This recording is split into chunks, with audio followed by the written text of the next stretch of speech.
Les compré a mis papás una casa cerca del lago por sus 40 años de matrimonio.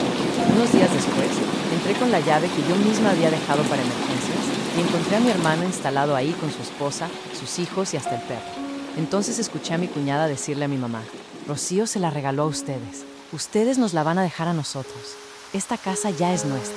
Respiré hondo, no grité, solo dejé la bolsa sobre la mesa y dije: muy bien, entonces vamos a aclarar esto de una vez. Me llamo Rocío, tengo 38 años y soy dentista desde hace 12.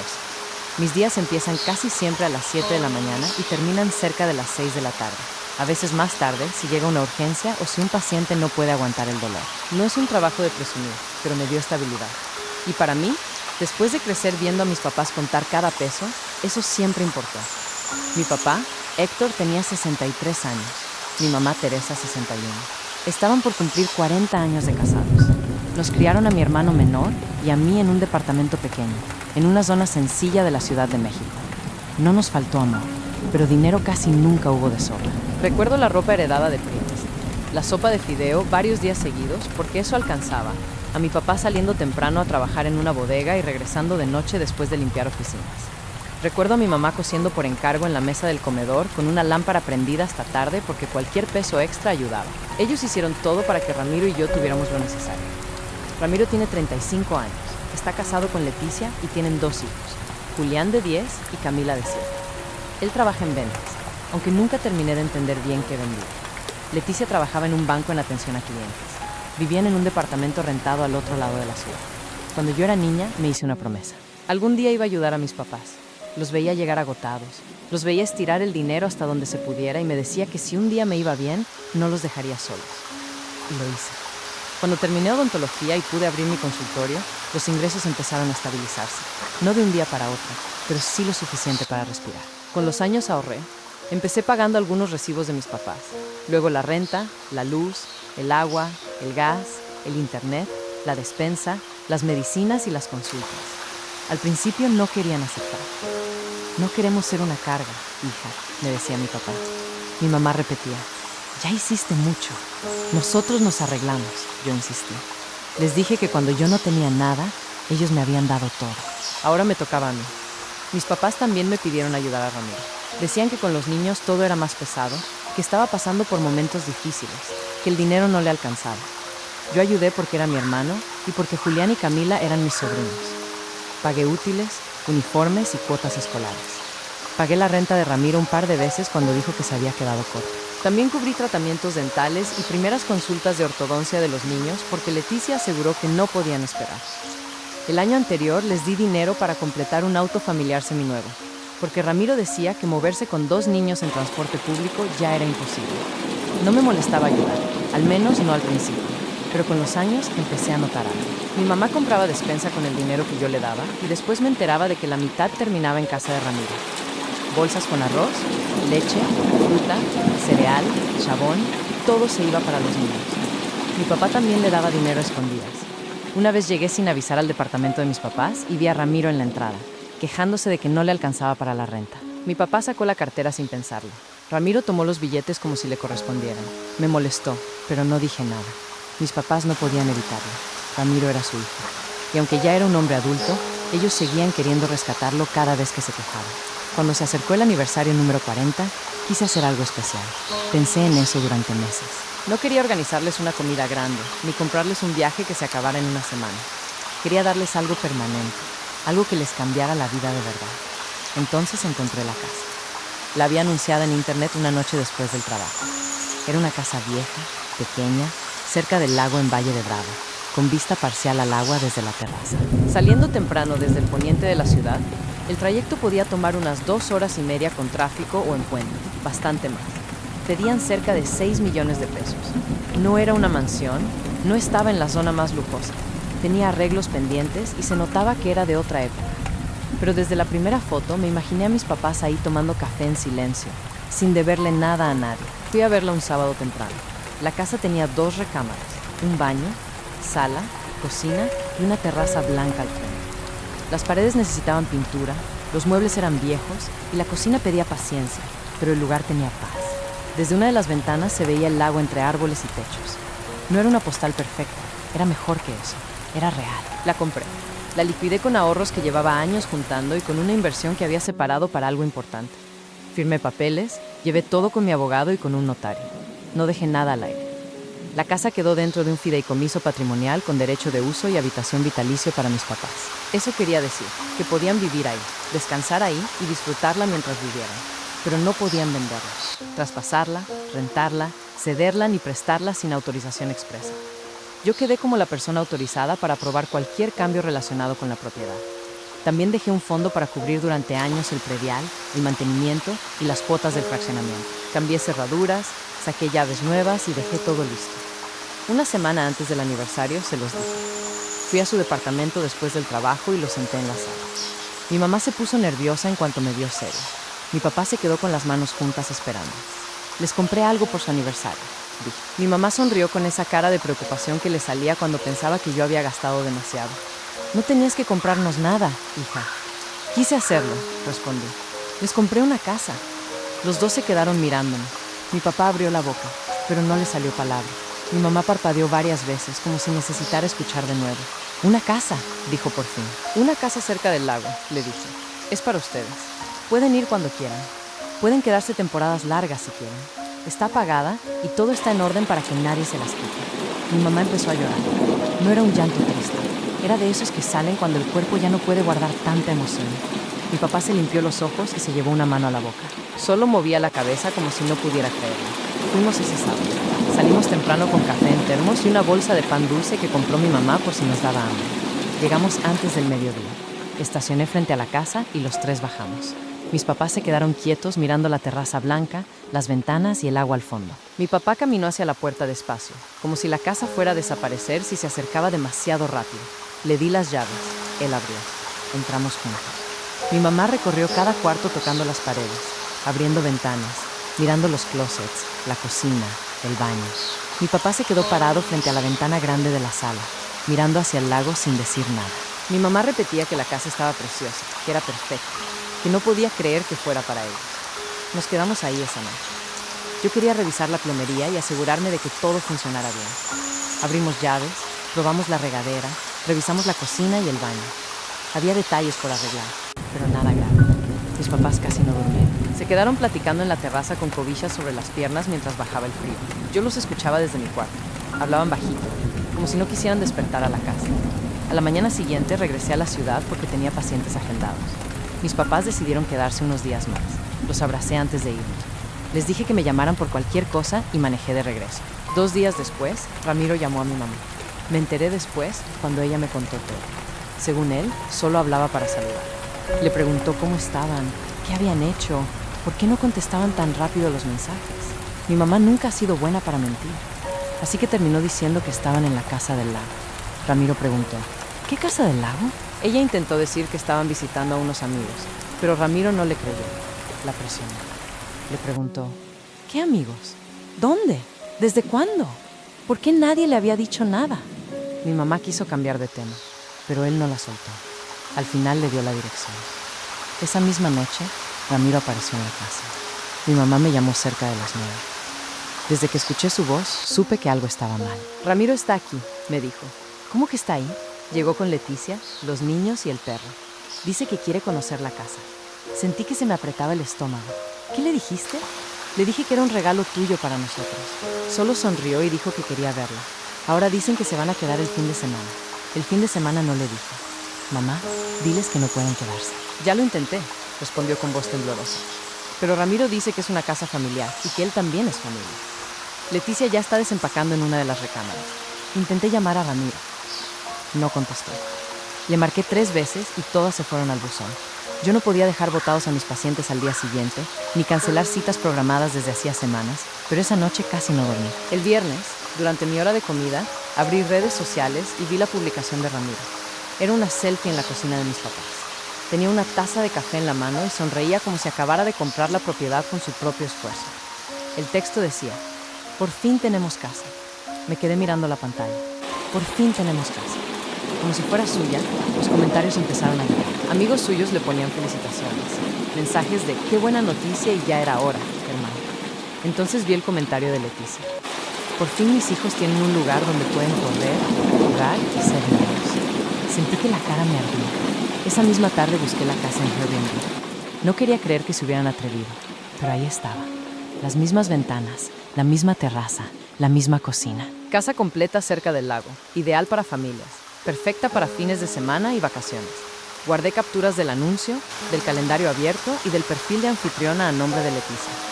Después le escribí a mi mamá: no firmes nada, no aceptes nada, no prometas nada. Voy el domingo.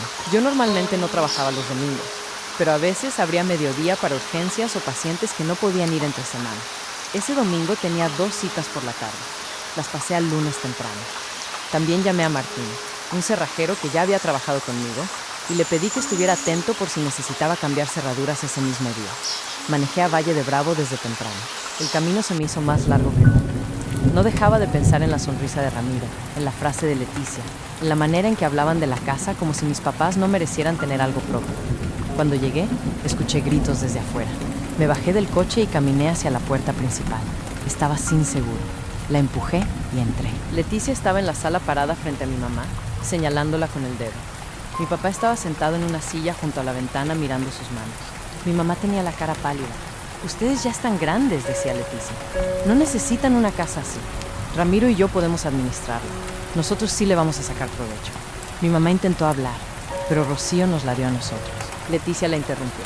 Rocío se la regaló a ustedes. Ustedes nos la van a dejar a nosotros, así que sí, esta casa ya es nuestra. Ramiro estaba sentado en el sillón con una sonrisa burlona. Mamá, no hagas drama, dijo. Leticia siguió hablando como si ya hubiera decidido todo. Además, ya subí la casa a Airbnb. Está cerca del lago. Es perfecta para puentes, vacaciones, Semana Santa y fines de semana largos. Podemos ganar buen dinero y cuando no haya huéspedes, ustedes se pueden quedar aquí para cuidarla. Vi los ojos de mi mamá llenarse de lágrimas. Mi papá seguía sin levantar la mirada. Ramiro no decía nada, solo estaba ahí, como si todo fuera razonable. No pude quedarme callada. Se acabó, dije. Esto no lo vuelven a discutir con mis papás. Todos voltearon. La cara de Leticia se puso roja. La sonrisa de Ramiro desapareció. Mis papás parecieron respirar por primera vez en toda la mañana. Todos a la sala, dije. Ahora. Ramiro se levantó despacio. Leticia cruzó los brazos, pero no se movió. Pasé junto a ellos y dejé mi bolsa sobre la mesa del comedor. Saqué una carpeta que había preparado antes de salir de la ciudad. La abrí y puse varios documentos sobre la mesa. Siéntense, dije. Ramiro y Leticia se sentaron en el sillón. Mis papás se quedaron donde estaban. Yo me paré junto a la mesa y señalé el primer documento. Esta es la escritura y la documentación del fideicomiso. Dije, la casa no está a nombre de Ramiro, no está a nombre de Leticia. Mis papás tienen derecho de uso y habitación vitalicio. No permiso para regalarla, venderla, rentarla ni cederla. Ramiro se movió incómodo. Señalé el segundo documento. Esto no es una discusión familiar, son documentos. Esta casa es para que ellos la disfruten mientras viven. Nadie más puede apropiársela ni administrarla sin autorización. Leticia apretó la mandíbula. Yo soy la persona autorizada para aprobar cualquier cambio relacionado con la propiedad. Continuó. Mi obligación es cuidar esta casa para el bienestar de mis papás. Si alguien intenta usarla sin permiso, puedo pedir apoyo legal y administrativo para sacarla. Tome las capturas. Estas son las pruebas del anuncio que subió Leticia. Fotos de esta casa. Descripción de casa completa. Reglas que dicen que los dueños no estarán presentes. Calendario abierto hasta agosto. Perfil de anfitriona a nombre de Leticia. La cara de Leticia pasó de rojo a blanco. Levanté otra hoja. Este es un chat que mi papá me mandó ayer. Ramiro escribió y cito. Yo hago que Rocío acepte. Ella siempre termina cediendo, su mamá llora. Mi papá levantó la mirada por primera vez. Vio a Ramiro. Ramiro apartó los ojos. Tomé el último documento y este es el reglamento del fraccionamiento. Hay una cláusula que prohíbe rentas temporales y uso comercial de las casas sin autorización de la administración. Puse todos los papeles de nuevo sobre la mesa. Hoy van a empacar sus cosas. Van a borrar ese anuncio. Van a cancelar cualquier reserva y devolver cualquier pago. Van a dejar todas las llaves aquí y van a salir de esta casa. Ramiro soltó una risa seca, de esas que buscan humillar. ¿Y si no queremos? Saqué mi teléfono y le mostré la pantalla. Tengo 3 mensajes listos.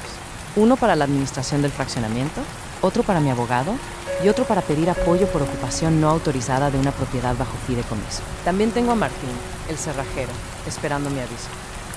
No voy a tocar sus cosas. No voy a hacer un escándalo frente a los niños. Pero ustedes van a empacar. Van a salir por la puerta principal y en cuanto la entrada quede libre, se cambian las cerraduras. Leticia se puso de pie. No nos vamos a ir. Sí se van, le dije. Oh, hago la llamada en este momento. Le escribí a Martín desde la entrada. 10 minutos después vi su camioneta estacionarse afuera. Era un hombre grande, de unos 50 años, con cabello canoso y una tranquilidad que me ayudó a mantenerme firme. Bajó con su caja de herramientas, caminó hasta la puerta y me miró. Empezamos. Primero que saquen sus cosas, respondí. Luego cambias todo. Martín asintió y se quedó junto a la entrada sin discutir con nadie. Leticia perdió el control. Salió a gritarle desde la puerta diciéndole que no tenía derecho, que esa casa era de ellos, que iba a llamar a la policía, que iba a demandarlo. Martín ni siquiera contestó, solo se quedó quieto esperando mi indicación. Todo tomó 3 horas, 3 horas larguísimas. Leticia caminaba de un lado a otro, hablando por teléfono con alguien que, según ella, sabía de leyes. Gritaba que tenía derechos, que no podían sacarla, que esa casa también era de su familia. Los niños estaban adentro, callados. Julián fingía revisar su mochila. Camila no levantaba la vista del piso. El perro ladraba cada vez que alguien pasaba por la puerta. Yo me quedé en la cocina con mi mamá preparándole una manzanilla. Ella se limpiaba las lágrimas con una servilleta y repetía que no quería molestarme, que pensó que podía arreglarlo sola, que Ramiro solo necesitaba hablar. No es tu culpa, le dije. Ramiro y Leticia se aprovecharon de ti. Ella asentía, pero le costaba creerlo. Mientras tanto, Ramiro intentó convencerme 3 veces. La primera entró a la cocina con voz suave, como si no hubiera pasado nada. Rocío, estás exagerando. Solo estábamos preocupados por mamá y papá. Queríamos que los niños pasaran más tiempo con sus abuelos. Eso es bueno para todos. Ni siquiera lo miré. Sal de la cocina, Ramiro. La segunda dijo que yo nunca estaba, que mis papás ya estaban grandes y que alguien tenía que cuidarlos, que él solo intentaba ayudar. No estás ayudando, le dije. Te estás aprovechando. La tercera entró con otra cara. Ya no era el hermano preocupado, era el hermano resentido. Compraste esta casa para comprarles el cariño a mis papás, dijo. Siempre haces lo mismo. ¿Crees que con dinero arreglas todo? Dejé la taza sobre la mesa y lo miré. No, Ramiro. Lo que pasa es que te acostumbraste a que todos te resuelvan la vida. Y cuando alguien te pone un límite, te ofendes. Abrió la boca como si fuera a responder, pero no encontró qué decir. Se dio la vuelta y salió. No volvió a entrar. Cuando terminaron de sacar maletas, mochilas, comida y cosas de los niños, Martín cambió la cerradura principal, revisó la puerta trasera y cambió también el acceso lateral. Me entregó las llaves nuevas y guardó sus herramientas. Leticia seguía con las llaves viejas en la mano, apretándolas como si todavía significaran algo. Martín la miró con calma. Esas ya no abren. Leticia las tiró al piso. Cuando por fin estaban subiendo sus cosas al coche, Ramiro se detuvo y me miró. Te vas a arrepentir, dijo. Cuando mamá y papá necesiten ayuda y tú no estés, te vas a arrepentir. He estado más que tú, Ramiro, le respondí. Y lo sabes. No dijo nada. Se subió al coche. Leticia cerró la puerta del copiloto con tanta fuerza que pensé que iba a romper el vidrio. Los niños se acomodaron atrás con el perro. Se fueron sin despedirse de mis papás. No se disculparon. Ni siquiera pudieron mirarlos de frente. Encargar de que todos supieran cómo era yo. Puse el teléfono boca abajo sobre la mesa y seguí comiendo. Esa semana mandé instalar alarma, sensores en puertas y ventanas y cámaras de seguridad en la entrada, el camino, la puerta principal, la parte trasera y los costados. Todo quedó grabándose en la nube con acceso desde mi celular. Ramiro empezó su campaña en el chat familiar. Escribía que yo le había robado a sus hijos la oportunidad de tener una casa. Decía que era cruel, egoísta, fría. Subió historias a Instagram con frases como cuando el dinero te cambia. Y hay personas que prefieren una propiedad antes que su familia. No respondí. En lugar de eso, llamé a mi tía Alicia, la hermana de mi papá. Ella siempre sabe lo que pasa en la familia y sobre todo sabe distinguir cuando alguien está contando una versión conveniente. Le conté a todo. Le expliqué cómo compré la casa, cómo quedó protegida para mis papás, cómo Ramiro y Leticia se instalaron sin permiso, cómo intentaron rentarla por Airbnb y cómo presionaron a mis papás para que se la entregaran. Mi tía me escuchó en silencio. Cuando terminé, solo dijo, déjame hablar con la familia. Esto se va a aclarar. También escribí una carta formal para Ramiro y Leticia. Una sola, clara y breve. Primero, cualquier asunto relacionado con la casa debía tratarse conmigo, no con mis papás. Segundo, Ramiro y Leticia no tenían permiso para entrar a la propiedad. Tercero, cualquier intento de entrar, rentar, anunciar o usar la casa sin autorización sería reportado a la administración del fraccionamiento y a mi abogado. La envié por correo electrónico y por mensajería para que quedara constancia. 2 días después estaba en mi departamento descansando después del trabajo, cuando decidí revisar Airbnb otra vez. Algo me decía que Leticia no se iba a rendir tan fácil. Tenía razón. Había creado una cuenta nueva con otro nombre y volvió a subir la casa. Las mismas fotos, la misma descripción, las mismas fechas disponibles. Tomé capturas de todo y reporté el anuncio al equipo de seguridad de Airbnb junto con la documentación de la propiedad y del fideicomiso. Esa noche no pasó nada. Al día siguiente pausaron la publicación. 2 días después me confirmaron que el anuncio había sido retirado y que la cuenta quedaba bajo revisión. Después de eso, dejé de comunicarme con Ramiro y Leticia por completo. Bloqueé sus números, dejé de seguirlos en redes y volví a mi rutina. Trabajaba en el consultorio durante la semana y manejaba a la casa del lago los fines de semana para ver a mis papás. Pasaron algunas semanas, la vida volvió a ordenarse, aunque no igual que antes. Yo seguía atendiendo pacientes, haciendo tratamientos, respondiendo mensajes de urgencia y cerrando el consultorio cansado. Los sábados o domingos manejaba a Valle de Bravo, a veces temprano para evitar tráfico, a veces después de comer si la agenda no me dejaba salir antes. Mis papás se estaban acomodando bien, compraron muebles nuevos para la terraza, pusieron macetas con flores en la entrada, mi papá arregló una lámpara vieja de la sala y mi mamá empezó a llevar manteles, tazas, cobijas y cosas pequeñas que hacían que la casa se sintiera suya. Un jueves por la tarde sonó mi celular. Era un número desconocido. Estuve a punto de no contestar, pero algo me hizo hacerlo. Bueno, Rocío, soy yo. Era Ramiro. No dije nada. Pensé en colgar, pero pudo más la curiosidad. ¿Qué quieres?, pregunté. Estamos endeudados, dijo. Su voz sonaba distinta. Cansada, menos segura. Leticia perdió el trabajo. Ya no podemos pagar la renta del departamento. No tenemos nada. ¿Y me llamas porque necesitas ayuda? Necesitamos apoyo unos meses nada más mientras nos estabilizamos. Me senté en el sillón y miré la pared. Esos son tus problemas, Ramiro. Tienes que resolverlos tú. Rocío, por favor. Soy tu hermano. Ya no voy a ayudarte, dije. Y definitivamente no voy a dejar que vivan en la casa. No te estoy pidiendo la casa, respondió rápido. Pero yo escuché la mentira. Sabía cómo empezaban esas cosas. Primero pedir dinero, luego decir que no podían pagar renta, después sugerir que la casa estaba vacía algunos días. Al final volver a meterse solo algo de dinero, insistí, para salir del paso. No, de verdad vas a hacer esto. ¿Vas a dejarnos batallar?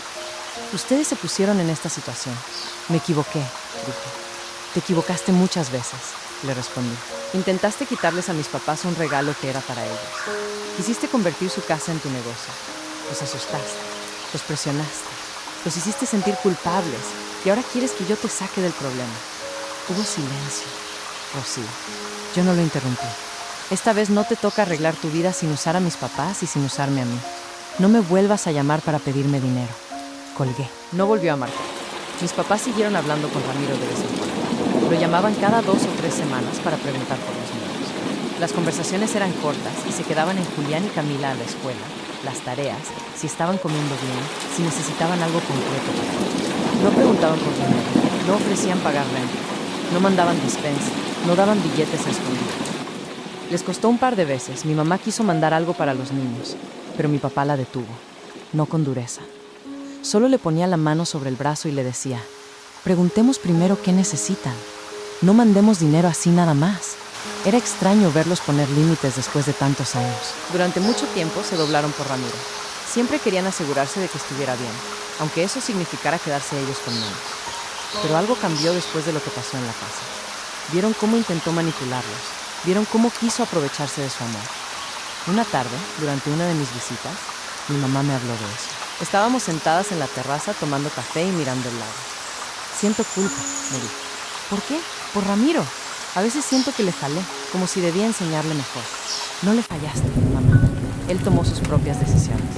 Lo sé, dijo, pero sigue siendo mi hijo, y tú sigues siendo su mamá, respondí. Pero eso no significa que tengas que dejar que te pase por encima. Mi mamá bajó la mirada a su taza. Tienes razón. Tu papá y yo lo hablamos. Vamos a concentrarnos en nosotros. Ya pasamos demasiados años preocupándonos por todos. Tal vez ya es tiempo de pensar en lo que queremos. Eso me hizo feliz. Mis papás merecían pensar en ellos por una vez. Merecían disfrutar su casa, su descanso, su matrimonio, sin cargar siempre con los problemas de Ramiro. El tiempo siguió pasando. Mis papás querían seguir viendo a Julián y Camila y yo no me opuse.